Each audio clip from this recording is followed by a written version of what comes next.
Hello, everybody, and welcome to the Sunny Side podcast. Today, I am joined by Mr. Casey Sprague. He is the CEO of a company called Constructive Curiosity.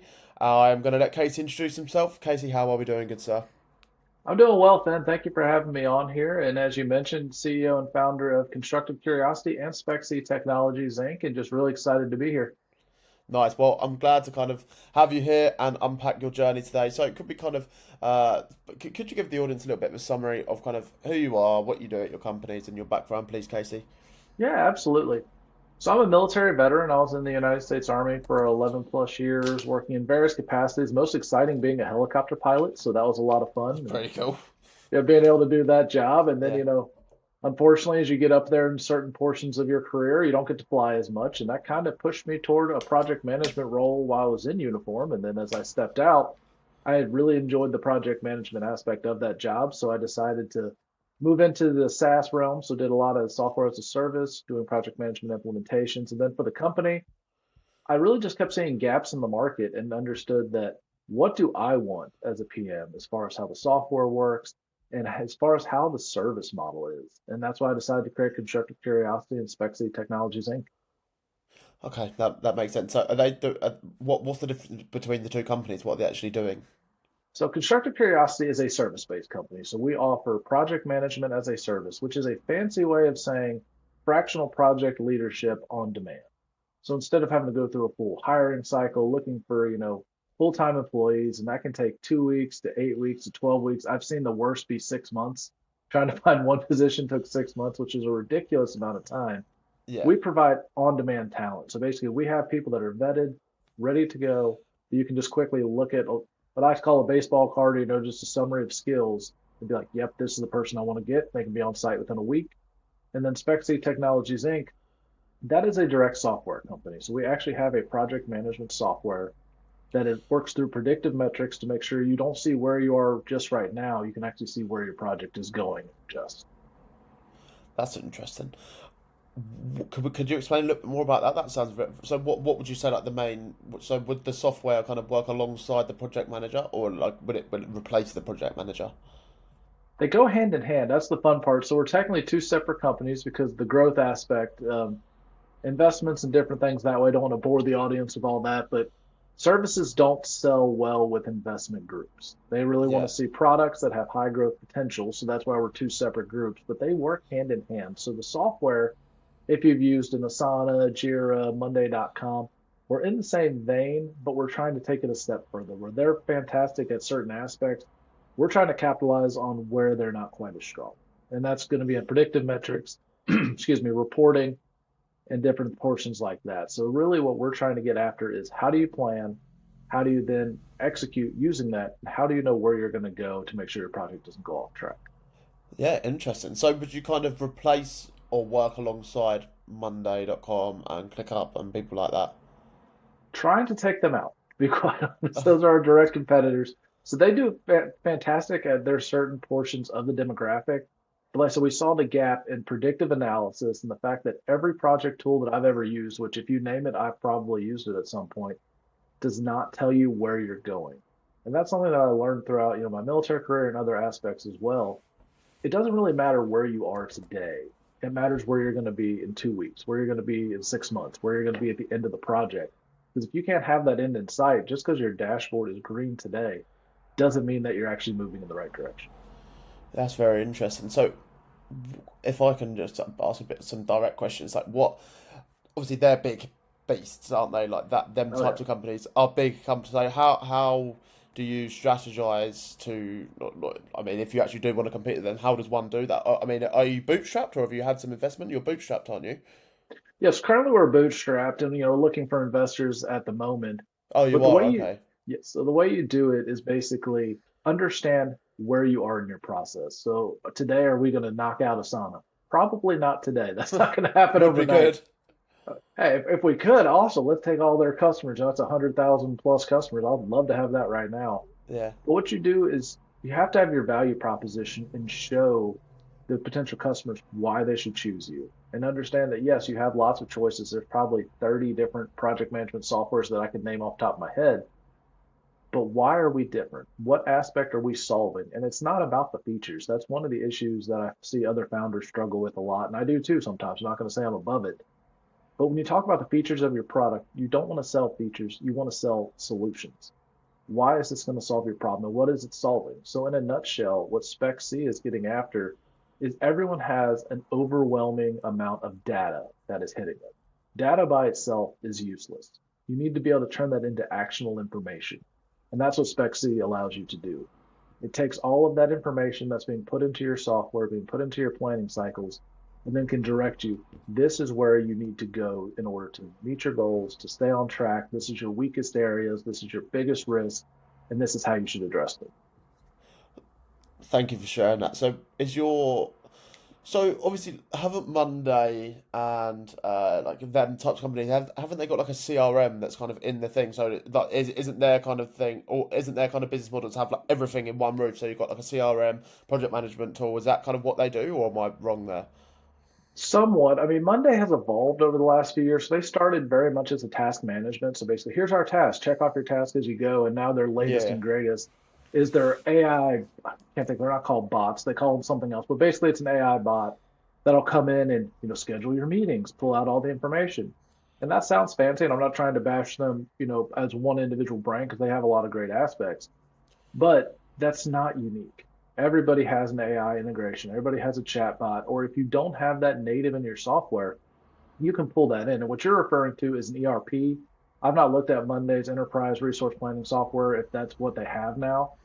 The problem with ERPs that I've noticed over the years, if you try to do everything, you don't do everything well.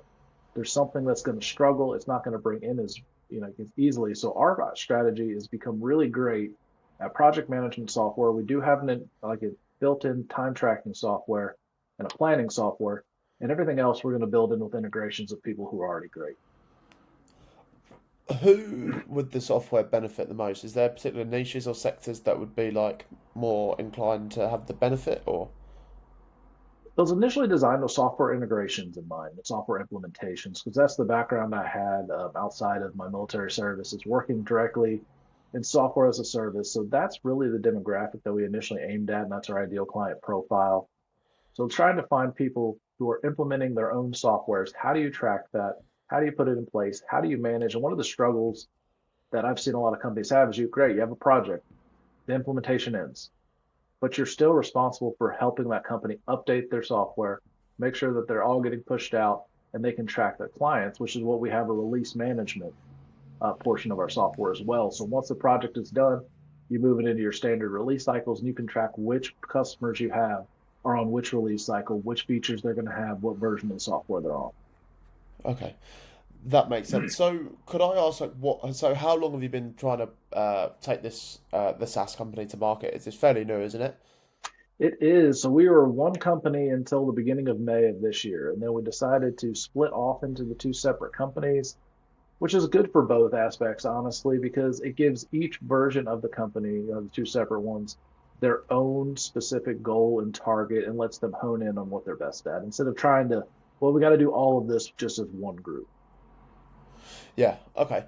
Well, it's what would you say have been some of the challenges that have you been facing, like trying to take this to market, trying to sell it to people, or is it like something that's more like actually like building the software and the developing that's been like the main bottleneck and challenge?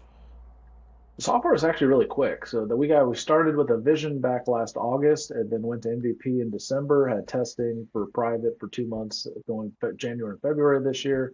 Then March to May, we did a public beta. I got over 100 users on the system. And then from there, now we've just basically gone out there trying to get more free users, paid users on the system to continue, trying to build up our book of business. The biggest struggle is just getting the word out there because paid advertisements on social media can take you so far. Cold outreach is still, even though it's people say it's antiquated, it's not the best way to do it. Volume. You just have to keep pushing it out as much as you can. If you're not getting out to 20,000, 30,000 people a month, even if you're going to get, an 80% not response rate, that's what you need to do because people need to know it's out there. And the way that the algorithms work on social media nowadays, which I'm pretty sure you're probably aware of, if you don't pay, you don't get to go very far. It's going to, go to your initial like circle and it's not going Yeah. to publish outside. Even if you go to groups, that's what I found crazy is if you look at the stats, most things, LinkedIn, Facebook, Instagram for the younger crowd, TikTok, it's going to get buried because it's not paid for. So it may go to 10 people, but if you pay for it, it goes to 1,000. But is it targeting the right demographics or are you just going to 1,000 random users? That's where it comes into question. So trying to find the right groups, I still think cold outreach is the most effective because you can tailor the message into the group.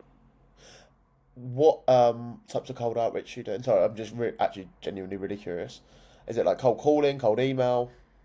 Typically cold email. So we use a Hunter IO, which has been a great Okay. system for us. It allows you to prospect, gain different leads through there. And then basically you can tailor your messaging and you can send out sequences to 10,000 people and it'll basically sequence them over a certain number of days.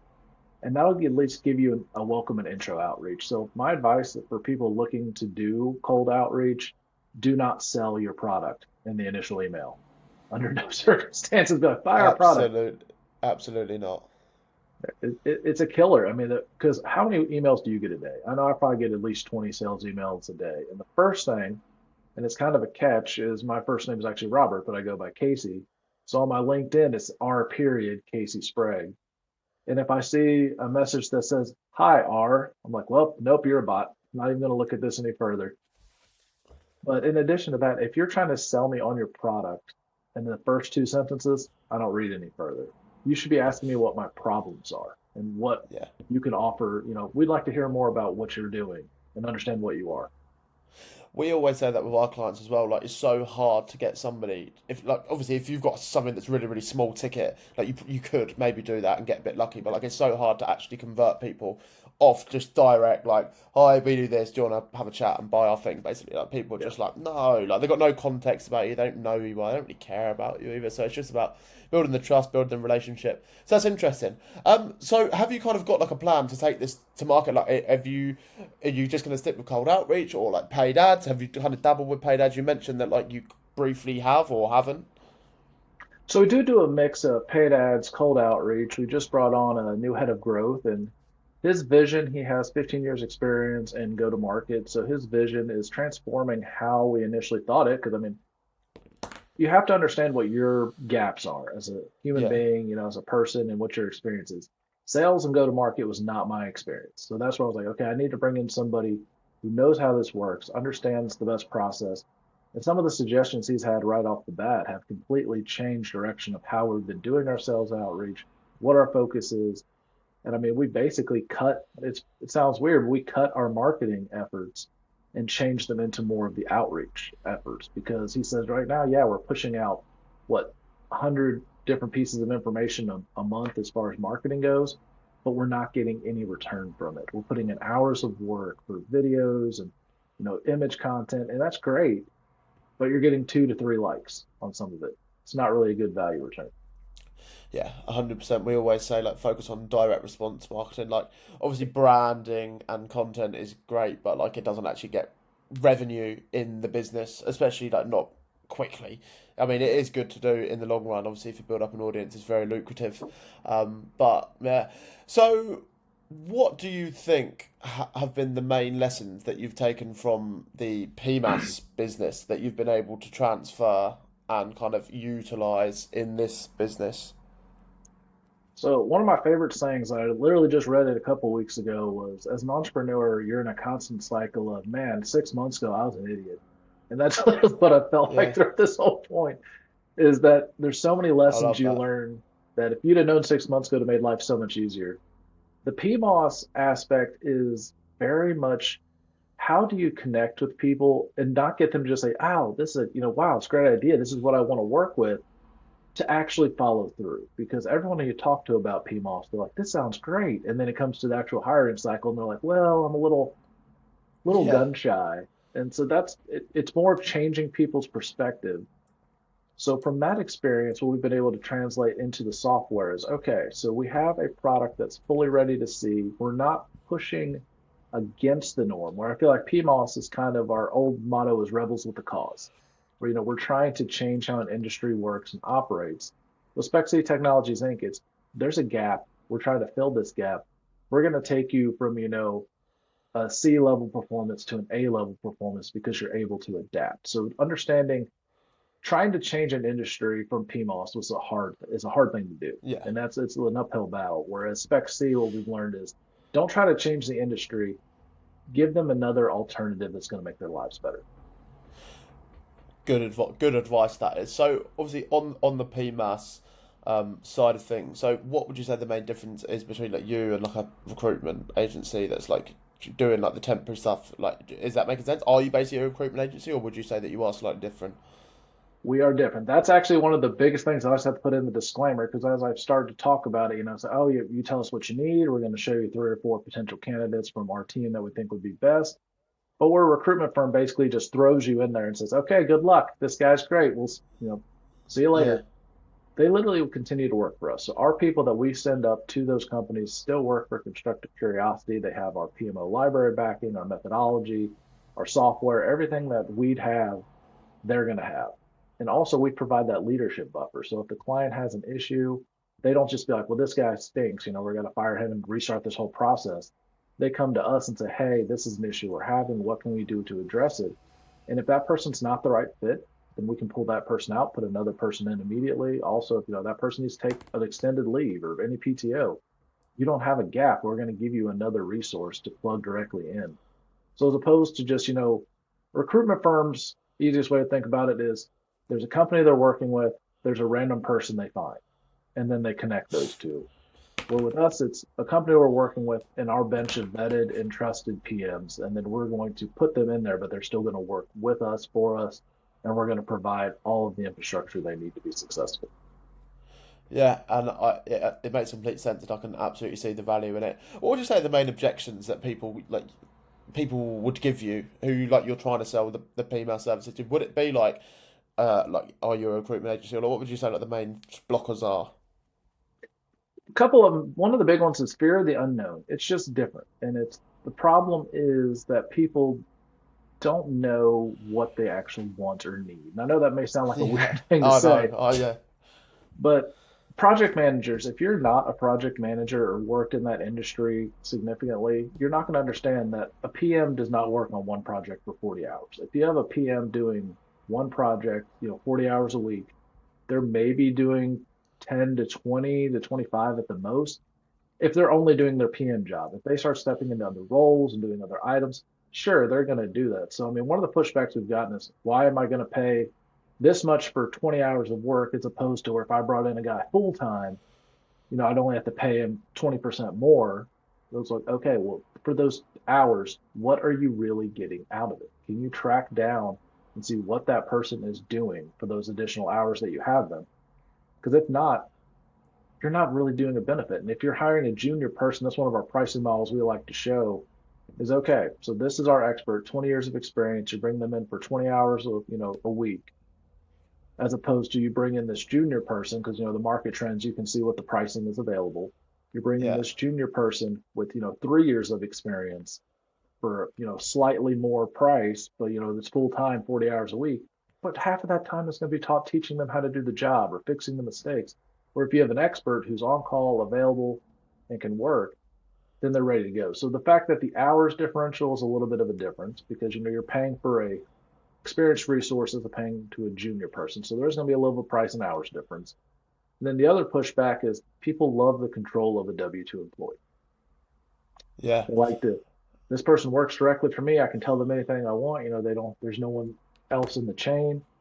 The problem with that is I think we talked about in our pre-call was the reason this whole model came to mind was projects end.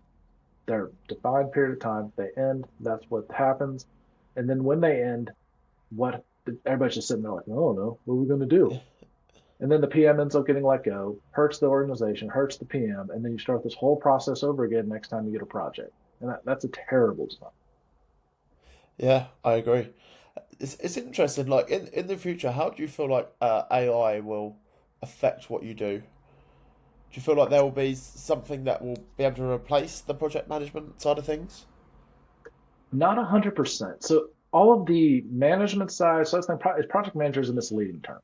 It's really Yeah, project leader. That's the best way to think about it. It's somebody who can manage personalities on a team and bring them together. For project managers, your subject matter expert on everything, you've got a problem. That's not what they're meant to do. They're meant to be people. They understand how to bring that team together, how to get them to execute at the highest rate, how to remove problems. I don't see AI being able to take that leadership position as far as, tracking notes. If you're not using a note tracker, if you're not using, things to build out your different artifacts and fill in your spreadsheets and your worksheets right now, you're already behind. You're a dinosaur at this point. You Yeah. should be using AI if you're a PM. And if you're not, I don't know how you're doing your job and staying up on it, or you're probably killing a lot of billable hours for no reason. But so yeah, AI will definitely needs to continue to be integrated in how project management works, and that's something big in our software and big in how we run PMOSs. You have to use the systems that are available. And I've actually had a few people work on the team who are like, "Oh, well, is it okay if I use AI?" Yeah. Why would you waste your time typing it when you can have AI do it? You edit it and you make sure it's good. It takes you what, a fraction of the time to get it done. But yeah, I see AI replacing a lot of the admin, but not any of the Yeah. leadership. Yeah, I think I would agree with that statement. I mean, I got one more question before we kind of wrap up. But like, what why did you decide to get funding for this? Like, is it just because like the development will cost so much money, or is there a particular like external factor? Like, what was the thought process behind it? Oh man, now you gotta take me straight into the whole business strategy of this all. Yeah, But so the strategic split of the companies was decided upon because we wanted a high growth fundable opportunity. So that's where Spexy Technologies Inc. came in. The reason being, the ultimate goal of that company is to sell. And if yeah, you want to sell, you need to scale quickly. You don't want to just lag for 15, 20 years. You want to be something that's on the market, able to adapt and grow. And the best way to adapt and grow quickly is to get funding. Because unfortunately, trying to do organic customer growth could take hard. 10, 15 years. Like literally, yeah, it doesn't mean you're struggling as a company, but you're not booming. If you want to hit your metrics and the multiples that you're trying to go after for a sale, you have to get some funding, grow very quickly, be able to adjust and adapt and show that rapid growth. Because the more rapid growth you show, the more likely you are to get the right kind of investors, sales potential, or I mean, heck, even an IPO. But that's not really that's the pipe dream. So if you ever hear people talk, we're going to IPO, great. I hope it happens. I hope it works out for you. But that's like making, playing in the World Cup. That's not Yeah, going to happen for everybody. You can dream about all you want, but you got to be realistic about what that percentage is. yeah. Fair enough. At what point does a business IPO though? Is it just like when they get too big, or? Basically, if you have the right kind of growth multiples and you're getting to the point where there's enough interest to where people are going to want to buy into it publicly. So there's not an exact number, but your revenue has to support the ability to go public and to get individual shareholders to want to buy stock. And you'll see some companies go IPO and then all of a sudden they're like, we're trading for $1.50. Well, was it really a good idea to go IPO at $1.50? Like I don't know. To me, it's not because then you see them drop down. I've seen a few go from like we start open at $4 and now we're down to 25 cents. Yeah, I don't know if that was the best idea. Like it may not have been the Yeah, right time. yeah, that's actually very, very interesting to think about that. And well, yeah, obviously the funding and stuff like that is great.